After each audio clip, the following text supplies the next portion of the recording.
एक सितारे का जन्म, रामानुजन का बचपन। श्रीनिवास रामानुजन का जन्म दिसंबर 22, 1887 को हुआ था।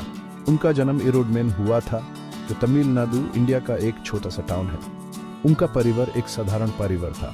उनके पिता एक क्लर्क थे। उनकी माता कुमाला तम्मल एक मजबूत और होशियार महिला थीं। कुमाला तम्मल ने रामानुजन की लाइफ में एक इम्पोर्टेंट रोल निभाया था। वो बहुत धार्मिक थे और उन्होंने रामानुजन में परंपराओं के लिए प्रेम भरा। उन्होंने उनकी क्यूरियोसिटी को बढ़ाया और उन्हें ज्ञान के लिए प्यासा बनाया। कम रिसोर्सेज होने के बावजूद उन्होंने ये सुनिश्चित किया कि रामानुजन को बेस्ट एजुकेशन मिले। उनका अनवेवरिंग सपोर्ट उनके लिए पूरी लाइफ एक ताकत का सोर्स रहा। रामानुजन का बचपन सिंपल यट अनोखा था। वो साउथ इंडिया के रिच कल्चरल हेरिटेज से घिरे हुए बाटे हुए। उन्होंने म्यूजिक, कहानियां और परंपराओं के बारे में सीखा। ये अपब्रिंगिंग बाद में उनकी मैथमेटिकल थिंकिंग को इन्फ्लुएंस करेगा, जिसे वो पैटर्न्स और कनेक्शंस देख पाए जो दूसरे नहीं देख पाते थे। इन्हीं दिनों में उनकी प्रतिभा के बीज बोए गए थे, एक ऐसी प्रतिभा जो हर मुश्किल के खिलाफ खिलकर बाहर आनी थी। एक प्रतिभा का निर्माण, द लोनी इंसिडेंट। 11 साल की उम्र में रामानुजन की मैथमेटिकल जीनियस सामने आने लगी। उन्हें एक ऐसी किताब मिली जो उनकी लाइफ बदल देगी, एसएल लोनी की प्लेन ट्रिगोनोमेट्री। ये किताब जो बड़े स्टूडेंट्स के लिए थी, रामानुजन की दोस्त बन गई। उन्होंने इसके कंटेंट्स को पढ़ा और कॉम्प्लेक्स कॉन्सेप्ट्स को आश्चर्यजनक स्पीड से मास्टर कर लिया। रामानुजन को अलग बनाती थी उनकी प्रॉब्लम सॉल्व करने की एबिलिटी नहीं, वो थी उनकी इंट्यूशन, उनकी कैपेबिलिटी जो उन्हें दूसरों से अलग सोचने में मदद करती थी। वो सिर्फ मैथमेटिक्स नहीं सीखते थे, वो यूज जीते थे, सांस लेते थे, सपने देखते थे। इस किताब ने उनके दिमाग में आग लगा दी, एक ऐसी आग जो उन्हें पूरी लाइफ मैथमेटिक्स के पीछे भगाते रहेगी। एडवांस मैथमेटिक्स के साथ इस शुरुआती मुलाकात ने रामानुजन के फ्यूचर के लिए स्टेज सेट कर दिया। उनके क्लासमेट्स और टीचर्स उनकी एबिलिटी से दंग रह गए। वो सिर्फ प्रॉब्लम सॉल्व नहीं कर रहे थे, वो अपने खुद के थ्योरम्स और आइडियाज बना रहे थे। द लोनी इंसिडेंट सिर्फ एक लड़के के किताब मास्टर करने के बारे में नहीं था, यह एक जीनियस के अपने पैशन को डिस्कवर करने के बारे में था। शुरुआत शिक्षा में संघर्ष और सफलता। रामानुजन की फॉर्मल एजुकेशन ब्रिलियंस और चैलेंजेस दोनों से भरी हुई थी। वो मैथमेटिक्स में तेज थे और कॉम्प्लेक्स कॉन्सेप्ट्स को आसानी से समझ लेते थे। उनकी नोटबुक्स इंट्रिकेट फॉर्मूलाज और थियोरम से भर गई जो उनकी बट्टी अंडरस्टैंडिंग ऑफ द सब्जेक्ट का प्रमाण थे।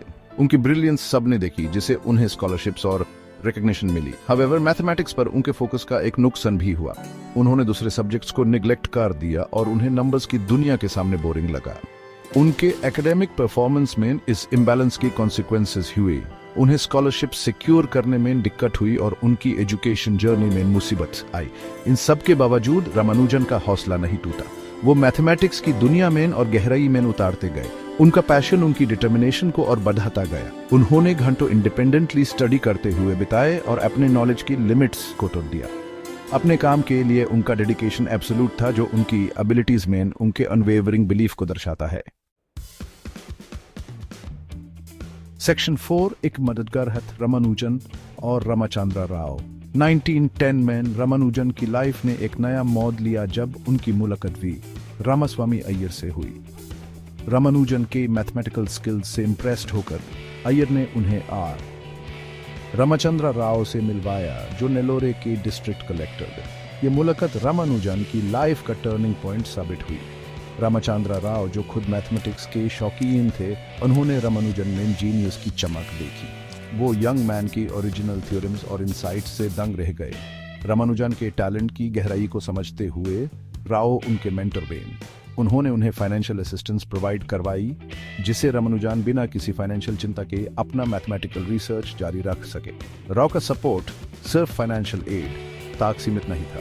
उन्होंने अपने इन्फ्लुएंस का यूज करते हुए रामानुजन को मद्रास के प्रोमिनेंट मैथमेटिशियंस से मिलवाया। उन्होंने रामानुजन को एनकरेज किया कि वो अपनी फाइंडिंग्स इंग्लैंड की मैथमेटिशियंस को भेजे। एक ऐसा स्टेप जो बाद में रामानुजन के जर्नी में बहुत इंपॉर्टेंट साबित होगा। राव के बिलीफ और सपोर्ट ने रामानुजन को वो प्लेटफॉर्म दिया जिसकी उन्हें अपनी जीनियस दुनिया को दिखाने के लिए जरूरत थी।